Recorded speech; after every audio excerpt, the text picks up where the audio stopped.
Hello kelas, Assalamualaikum. Kita dah masuk ke bahagian keempat tentang teknik Polya ni. Okay, so kita dah recap balik dari segi dia punya problem definition, apa yang kita perlu tahu tentang teknik Polya ni.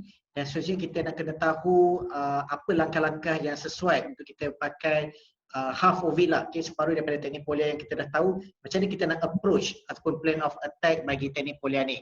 So kita teruskan kepada sesi yang seterusnya. Masih pada plan of attack, tapi ini lebih dengan cara kita panggil sebagai cara yang menulis. Okay, kita tengok mencari corak ataupun kita tengok dalam corak apa dalam permasalahan tu dah ada dikemukakan dekat situ. So kita tengok ada tak corak-corak dia. Macam contohnya kalau dalam DNA kita ada corak CGAT, which is cikgu pun lupa apa maksudnya, adenosine dengan guanine dan sebagainya. So kita boleh nampak ada corak yang terbentuk dalam DNA kita sebagai apa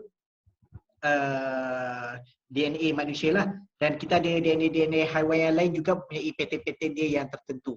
Seperti COVID-19 juga, virus dia pun ada juga pattern dia untuk kita kenal pasti dalam mungkin dalam darah kita ataupun dalam kita punya sort of like swab yang kita ambil sampel tu.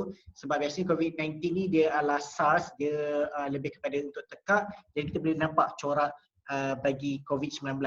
Dan seterusnya kita lukis dan lakar sebab kadang-kadang ini yang menjadi masalah, sebab bila kita ada masalah dari segi perkataan, and what we can do is that we have to imagine ataupun kita kena lukis dan lakar untuk nampak the clear picture of the problem itself. Alright, so seterusnya kalau kita tengok kat situ, selesaikan masalah yang lebih mudah. Kalau masalah tu ada yang masalah yang kompleks, ada masalah yang mudah, kita settle yang mudah dahulu. So dengan ni kita sebenarnya gain our confidence in order to solve a bigger problem in the future.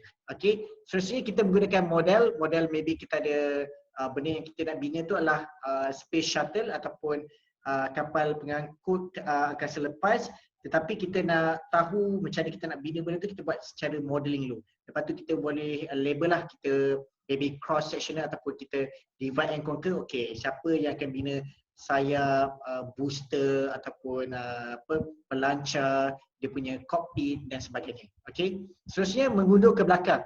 Kita boleh imagine kalau kita ada satu masalah, kita mungkin dah dapat macam mana jawapan dia, bagaimana untuk dapat dia punya jawapan tu, kita dah boleh tahu jawapan dia dalam bentuk apa. So how about we work backwards ataupun kita mengundur ke belakang daripada jawapan up to the question, and daripada situ kita boleh retrace balik step kita sama ada betul ataupun tidak untuk kita dapat that particular answer ataupun jawapan.